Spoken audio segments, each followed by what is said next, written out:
gosh, look at these cards. I mean, this made it through like several rounds of committees, I would think. Like more than one person looked at these cards and said, "Yeah, this is playable.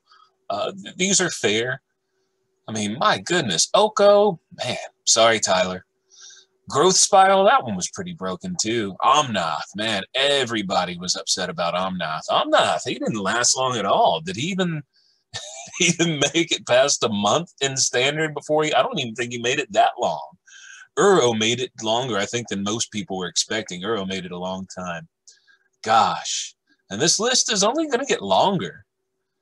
You know, it really makes you wonder, could I do better at designing cards?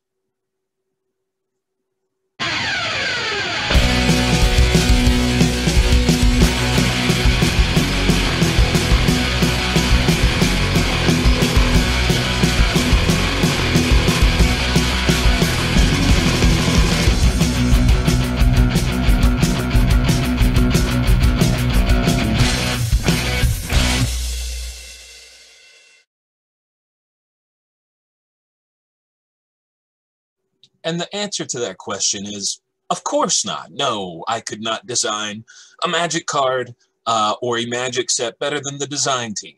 I do think that the design team gets a lot of flack, a lot of complaint, a lot of gripes that aren't really fair. I mean, think about it, guys. This game's been around for what, over 25 years now?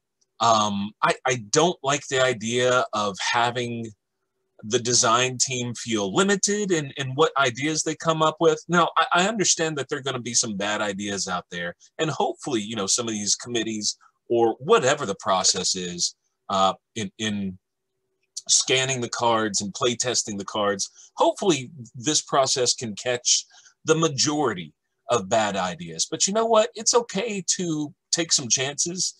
I do understand that this sometimes does result in bans. I'm not a fan of bans, especially financially. I mean, if you have cards that are financially very valuable because they're played a lot and then that card gets a ban, that's a bad day. However, I would say that the greater good, I don't like that term, but here I guess I have to use it. The greater good of play design should really allow for experimentation. I mean, think about it. Think about Ikoria. Ikoria is a perfect example. Now, Ikoria, we had two, I want to say they were brand new mechanics. We had the mutate mechanic and we had the companion mechanic. Now, I would go on record as saying mechanic of companion is a bad mechanic. I'm not a fan. They did have to make some alterations to the mechanic, but even with the alterations, I'm not a fan of playing companion or playing against companion decks. However, even though I don't really play a lot of mutate, the little bit that I've played of mutate, it's a fun mechanic. I enjoy it. I hope it sticks around. I'm looking forward to them kind of revisiting the mutate mechanic, and you know, some people in my play group, they really enjoy even building like a commander deck around the mutate mechanic. So think about it.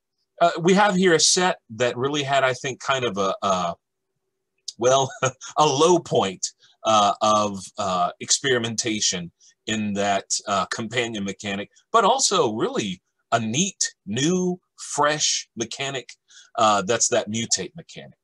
So, I mean, the first part of the video was a little bit just kind of for entertainment, but no, I don't think I could do a better job than the people who are on the design team. And you know what? If you want to complain for Wizards or for Hasbro, complain at their marketing team. Do that. I mean, that you've got my support fully on that. But as far as research and development, cut them a little bit of slack. I'm glad. I mean, think how many games can you think of that have been around for 25 years, over 25 years, and aren't yet stale? How many Monopoly sets are there out there? They're really trying. I mean, if you go to Walmart or Target and look at the game aisle and see how many Monopoly sets that they have, where they're trying to wring that sponge, just to try to get a game that's been on the shelves forever, to get people to buy new versions of it. So anyway, that's a little aside to the video, but it leads me to the point of this video and maybe some more videos in the future. I thought it would be fun to try my hand at designing some Magic cards. And I would argue that probably most, if not all, players who play long enough, they get good ideas in their head at least for either specific cards or maybe for mechanics, new mechanics, maybe flavors and such. So this is going to be the first of what I hope are several videos where I explore kind of my own creativity in trying to come up with some ideas for Magic cards. Now, please don't judge these based on kind of fairness, because I mean they're probably going to be busted cards. As far as like the casting cost, I didn't really, I didn't really think too hard on it. I just kind of went with my gut, what I thought would be a good, fair casting cost. But I do try to have a theme in the 4 cards that I want to showcase tonight. These are 4 cards that I just kind of came up with that have a common theme of one of my favorite Planeswalkers, Nahiri. Now, I'm not a big fan of Planeswalkers. I usually end up cutting Planeswalkers from the commander decks I have. I don't know why. I think I just enjoy either the enchantment version better. It seems like, I don't know, to me, it seems like a bit of a micromanagement. It's something that sometimes I'll forget to uptick or downtick my Planeswalker. So the long story short, Planeswalkers, they're not something I often play. However, play groups, I think, do enjoy Planeswalkers. And Lord, Wizards of the Coast, they love Planeswalkers. They have really tried to market Planeswalkers. I mean, think of War of the Spark, where you've got a Planeswalker in each pack. I thought it would be kind of neat in this set to have a few cards that showcase an old Planeswalker but new abilities, and also something new called Planeswalker Equipment, which I think the Planeswalker I selected would be the perfect Planeswalker to create such an item as far as lore goes. So I want to show Nahiri first, the Planeswalker I've created here. Nahiri is actually... I'm not a fan of kind of what they've done with her in the story lately. I don't like kind of the dark turn that they took in Zendikar Rising. I guess really ever since she had kind of that red added into her mana base, I'm not really a fan of that direction. I do like kind of early Nahiri. Let's take a look here. This is kind of a throwback to the Nahiri pre-red mana, and I named her Nahiri Flawless Forger. I do like the idea that she's not only like a blacksmith, but she's like she could the Lithiomancer. She can create weapons out of the very earth, and so we have here a Planeswalker that's a 5-cast, 2 white and 3 colorless. This goes back to the original card you could play as commander. You had the Planeswalker, one of the first you could play as commander, and that was Nahiri, I think Nahiri the Lithomancer. If I'm wrong on that, I apologize. But kind of harkens back to that. And here the ones that I've come up with, the properties are, it's got that static ability that they introduced back in War of the Spark, which I think is pretty cool. It really does kind of make your Planeswalker an enchantment, right?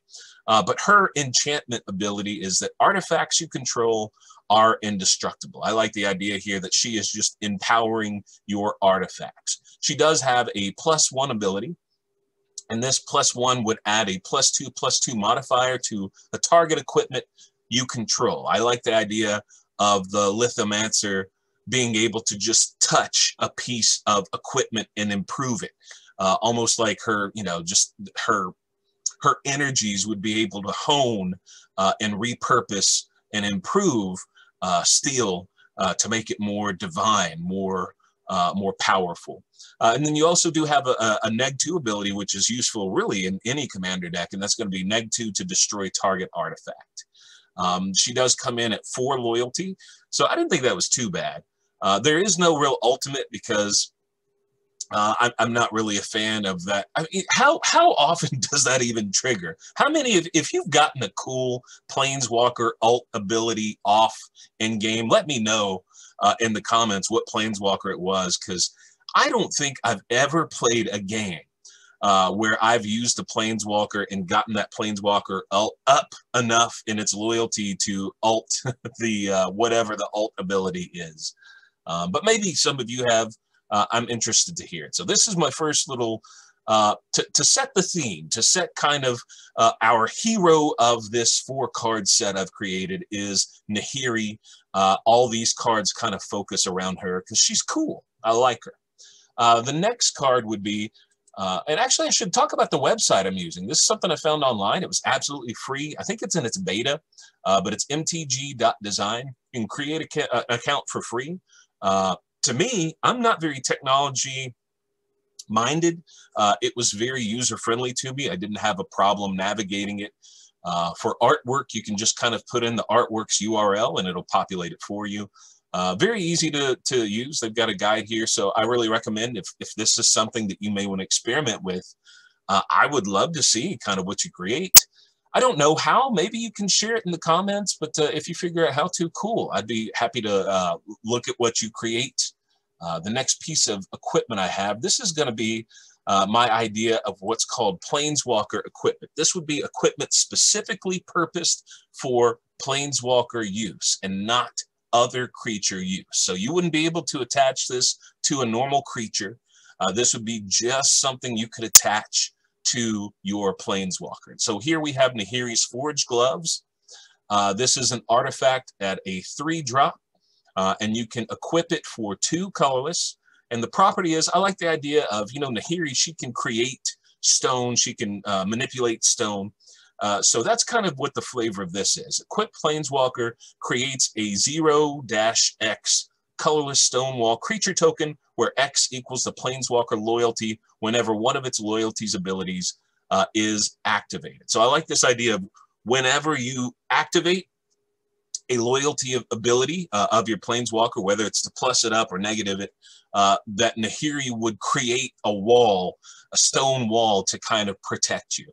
And especially if you're going to be using Planeswalkers, of course, they're targets, they need protection. I like the idea here of her gloves kind of creating walls to, you know, you don't really have anything on attack, but definitely you've got some defenders for not only your Planeswalker, but maybe yourself too. I do have some flavor text here. Stone can sharpen steel or shatter it. I like that, Nahiri. I can imagine she said that. Nowhere in lore has she said this, I don't think. If she has, that's just random coincidence. I didn't research or anything like that.